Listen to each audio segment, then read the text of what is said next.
Сейчас середина декабря, и я гуляю в одном платье. Это возможно. Это декабрь невероятно теплый. Сегодня даже обещают до плюс 25, плюс 27 градусов. Представляете? Но сегодня видео не об этом. Я вам расскажу, почему испанцы шутят над англичанами. Что такое гири, балконинг, и почему слово шоу «минау» превратилось в другое слово в испанском языке. Чем отличаются их менталитет и как они готовятся к Новому году. Сегодня мы об этом узнаем. Чем насолили англичане испанцам. Ну что, поехали!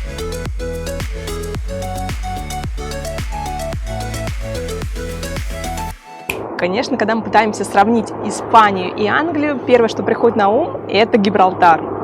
Небольшой клочок земли на юге Испании, который сейчас принадлежит Англии уже несколько веков, а раньше принадлежал Испании. И до сих пор существует кричалка «Гибралтар Испаньол». Хотя они, то есть Гибралтар испанский, хотя они все время произносят шутку, то есть никакого притязания у испанцев нет, никто об этом не думает, но, как бы, так понимаю, исторически сложилось. И хотя во времена Франко на 30 лет даже была закрыта граница между Гибралтаром и Испанией, но сейчас на это никак не влияет. И я знаю, что очень многие русскоязычные туристы хотят путешествовать по Гибралтару. Я там была 4 года назад, меня он сильно не впечатлил. Да, там красивая скала, но больше там делать нечего. Еда там невкусная, fish and chips традиционный английский. И вообще это маленький клочок земли. Единственное, там, особенно раньше, сейчас это уже не так значительно. Раньше можно было вывозить очень дешевый алкоголь и табак, потому что очень низкие пошлины. Сейчас уже цены все-таки сравнялись. Ну, конечно, подешевле, но не настолько. Нет такой выгоды, как раньше. Есть такое особое природное явление – балконинг. Да, вы не ошиблись, происходит от слова «балкон». Этим прославились англичане на всю Испанию, и это происходит каждый сезон. То есть, когда первый англичанин прыгает с балкона в бассейн, не всегда это далеко удачно, бывает и печально заканчивается, тогда считается, что начался летний сезон, то есть темпорада. И это может быть и в июне, это может быть и в марте. То есть каждый год по-разному. С одной стороны, это вроде бы смешно, с другой стороны, это очень грустно. Особенно, когда эти неудавшиеся прыгуны падают на кого-то еще человека, и он страдает. И чаще даже, мне кажется, связано оно не только с алкоголем, а то, что еще накуриваются. Да, вот так вот. Также, чем прославить англичане в Испании, это своей особенностью выпивать. Они считаются самыми главными алкоголиками, далеко не русские, потому что алкоголь в Испании очень-очень дешевый. И это я могу вам сравнить. То, что вот буквально я недавно съездила в Ирландию. Там бокал пива и бокал вина стоил минимум 8 евро. Но иногда можно было найти за 7-7,5. Но в целом 8-9 евро просто бокал пива или вина. И с учетом того, что в Испании бокал пива можно купить за 2 евро, там, если маленький, там и за 1,5, то есть это вообще просто очень-очень дешево. Соответственно, они тут отрываются, что ирландцы, что англичане, когда приезжают, для них это просто какой-то рай. Испания, солнце, море и еще дешевый алкоголь. Они в целом, я так поняла, вообще любят выпивать. То есть если у испанцев есть культура, там, у французов, да, у итальянцев есть культура, то есть они пьют, но они пьют немного. Для них это общение, это как бы аккомпанемент. То для англичан нужно напиться. Потому что такое количество пьяных я в жизни не видела, сколько я видела в Ирландии. Мой муж подтверждает, что в Англии то же самое, потому что он был и там, и там. И это, конечно, ужасно смотрится. И как они себя ведут. И ведут они себя только везде, не только в Испании. Я такое видела и в Греции. То есть у них везде одинаковые повадки. И если вы этого еще не видели, то вам повезло. Причем я так заметила, что это касается, возможно, даже не только англичан. Как мне говорили мои знакомые, там, кто на Майорке, там этот остров славится, что туда приезжают немцы. Соответственно, для них тоже алкоголь дешевый.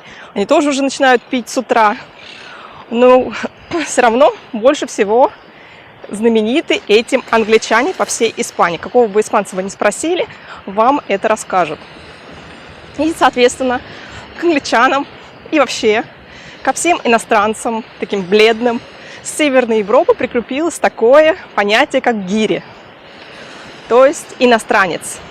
На самом деле оно не имеет ничего плохого, то есть никакое там унижение, просто означает, да, иностранец.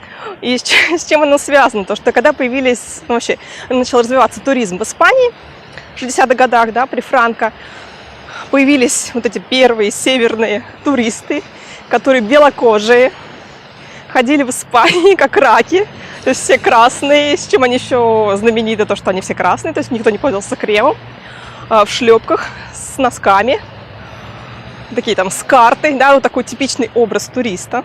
И к ним такое прикрепилось. Почему такое слово? Есть несколько теорий, никто не скажет вам, какая из них верная. Одна из них, что это преобразовалось слово where is, то есть где это, которые говорят англичане, потому что испанцы все преобразуют, как они слышат английский, они слышат его ужасно, поэтому появился из where is гири. Либо еще второй вариант, я слышала, что это от бакского слова гирисмо. Ну, неважно, как оно появилось, это слово употребляется всеми, и если вы его услышите, теперь знаете, кто это. Хотя, в принципе, гири можно назвать вообще любого иностранца, не только там англичанина, там именно Северной Европы, вообще любого.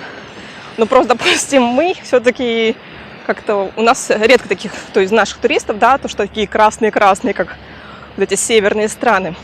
И вообще с английского языка пришло очень-очень много слов с того момента, как открыли Америку, потом, когда хоть Испания потеряла свой статус мировой державы, потом Англия стала, да, то есть тут к побережью приходило очень много кораблей с богатствами из Латинской Америки, также приезжали пираты, тот же Кадис, ну, по всему побережью. И, соответственно, прибывало очень много моряков. И в те времена, очень-очень давно, естественно, процветала проституция. И когда приплывали моряки на берег, конечно, большинство их было там англичан, и они говорили такую фразу «Show me now». Ну, покажи мне это. Догадайтесь сами, что показать. И из этого слова, вот из вот этой фразы, даже не слова, да, из этих трех слов, появилось слово «чумино». «Чумино», что значит на испанском «женский половой орган». И таких слов в испанском очень-очень много. Я не буду даваться в этимологию. Вот вам одно интересное словечко, теперь вы его знаете. И вообще сложно догадаться, если вы просто слышите одно слово, другое, с чем они вообще связаны. В принципе, в испанском языке, как они произносят английские слова, я до сих пор удивляюсь. Когда слышу новое слово, я не сразу понимаю, потому что все наоборот. Там программа Skype, Skippy, Wi-Fi, Wi-Fi и так далее. Тут все наоборот. И все, допустим, произношения торговых марок, к которым мы привыкли, да, там KFC, тут КФС и многое-многое другое. Также, что могу сказать насчет одежды? Англичане одеваются очень легко, то есть, когда они сюда приезжают, ходят там в шортах, в майках, для них это жара, и я теперь понимаю, почему. Потому что они при +2 девушки стоят там, допустим, в Ирландии в летних платьях и босоножках. В босоножках вообще очень многие часто там ходят, вообще без колготок. Колготки там вообще не котируются. Когда при +2, при +2, 5 ты можешь так ходить, то, конечно, тебе +15 уже кажется просто нереальная жара. Неважно, даже если нет солнца и влажность. И испанцы наоборот. Вот сейчас наступила реальная жара. У нас декабрь как никакой. За 6 лет, которые я тут живу, это 6-я моя зима, это самый теплый декабрь. То есть я никогда не ходила в майке в декабре. В феврале, да, в декабре еще ни разу. И испанцы, по привычке зима же, нужно одеть шубу, пальто. Утром и ночью, да, прохладно, но днем прям жара еще. Вот сейчас очень жаркий день сегодня. Мне даже сейчас жарко в платье. А испанцы не привыкли, то есть они ходят там в сапогах, то есть во всем теплом. Редко кто одевается легко, либо, по крайней мере, часто одеваются как капуста, то есть вначале легкая одежда, потом сверху теплая. То есть по одежде вы сразу знаете, кто тут турист, а кто местный житель. Причем, на самом деле, я тоже акклиматизировалась, я стала теплее одеваться, но этот декабрь просто нереально теплый. Очень важной особенностью менталитета является приветствие. Если в Испании вы здороваетесь с каждым просто в автобусе, в лифте, в магазине, абсолютно со всеми, чуть ли не там уже не да, ты моя принцесса, ты мое небо и так далее, то в Англии с вами никто не здоровается. И я поняла, что когда мы приехали в Ирландию, и мне хотелось здороваться со всеми, что я прям обиспанилась. Потому что когда в отеле мы шли и, просто по коридору, и навстречу идут люди, то есть вот близко столкновение, я говорю «hello», в ответ тишина. Потом следующая ситуация, когда мы пошли в столовую завтракать, комната очень маленькая, и мы сидели одни за столом, и заходит вначале один мужчина, потом заходит другой мужчина, и никто с нами не здоровается. Хотя до этого, перед этим они поздоровались со всеми официантами. И для меня это было очень-очень странно, с моей уже испанской душой, потому что если бы это произошло в Испании, то мы бы уже с этими испанцами поговорили о своей жизни, рассказали бы все, что хотели, то есть пообщались, и, наверное, в целом весь завтрак прошел бы в разговорах, а не как там. Хотя я говорю все-таки про юг Испании, потому что не все испанцы одинаковые. Если взять север Испании, они более закрыты, например, страна басков. И, получается, мы встретили одну пару из страны басков также в нашем путешествии, которая с нами тоже не здоровалась, хотя мы сидели вот рядом в автобусе. То есть бывает по-разному. А вообще, конечно, со своим самоваром приветствия не стоит ездить в чужую страну, то есть нужно понимать менталитет, что в Испании так, в Англии по-другому, все мы разные. Где-то что-то будет воспринято хорошо, а где-то чуть ли не до оскорбления. И вот совсем недавно в небольшом ролике я поделилась, что в Испании у меня нет новогоднего настроения. Вот эти железные конусы в виде елок, солнце, море, тепло. Это декабрь невероятно теплый, и я не чувствую. Я не жалуюсь, но это так.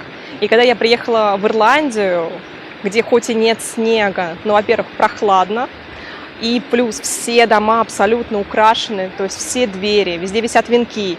Куда ни заходишь, все бары супер украшенные. Там везде стоят елки, больше похожи на настоящие, где-то даже настоящие, потому что продаются там настоящие елки, я видела на рынках. И это просто реально заряжает. А плюс, когда еще заходишь и чувствуешь запах глинтвейна, это как тебя возвращает реально в новогоднюю сказку, что в Испании очень сложно почувствовать. Плюс испанцы, они же не любят, не то, что не любят, они к Новому году относятся спокойно. То есть это не Рождество. Рождество – главный праздник, а Новый год так. Он, конечно, есть, но к нему так сильно не готовятся. Ничего так супер не украшают. В этом году первый раз украсили Корт-Инглес в Малаге более-менее. То есть я сказала бы то, что более красиво, чем раньше. Они убрали этот пластиковый уродливый каток, на котором я ни разу не каталась и не собиралась. Также они убрали какую-то железную горку, которая раньше была тоже напоминание типа наших ледянок. И оставили только в виде ярмарки. Это симпатично. Конечно, немножко смотрится странно, олени среди пальм, но хотя бы так. Поэтому, если сравнивать украшения к Новому году, то, конечно, англичане и ирландцы превосходят испанцев. И в этом есть отличие. Я каждый раз узнаю, как называется какое-то слово в испанском языке или какое-то явление. И вот как раз в Ирландии мне пришло на ум, потому что видела очень большое количество мужчин в костюмах, в пиджаках, все такие с иголочки, очень красиво одеты, часто без курток, там же тепло, всего лишь +2, +5, не повод одевать дубленки. И я спросила у мужа, как называется дэнди, английский дэнди на испанском. Потому что если вы скажете дэнди, вас никто не поймет. Нужно говорить данди. Вот так они читают английский язык. Это как одно из слов примера. Если у вас есть какие-то еще примеры английских слов, которые вас смущают или удивляют, смешат, напишите в комментариях, потому что таких случаев очень много, как они произносят. Поездка в холодную страну, как Берлин, меня позволила почувствовать Новый год, но также я поняла, что я реально очень люблю Испанию и испанцев, и холодной погоды и снега мне достаточно несколько дней в году, больше не хочу. Все-таки солнце я предпочитаю, я южный человек, и самое главное то, что мне подходит именно менталитет испанцев, многое мне в нем нравится и близко. Это открытость, а не вот эта чопорность англичан. Если у вас другое мнение, также поделитесь в своих комментариях вообще, что вас удивляет в испанцах или, может быть, в англичанах, может быть, какой вам менталитет ближе и что нравится. И до встречи в следующем выпуске. Адиос, пока!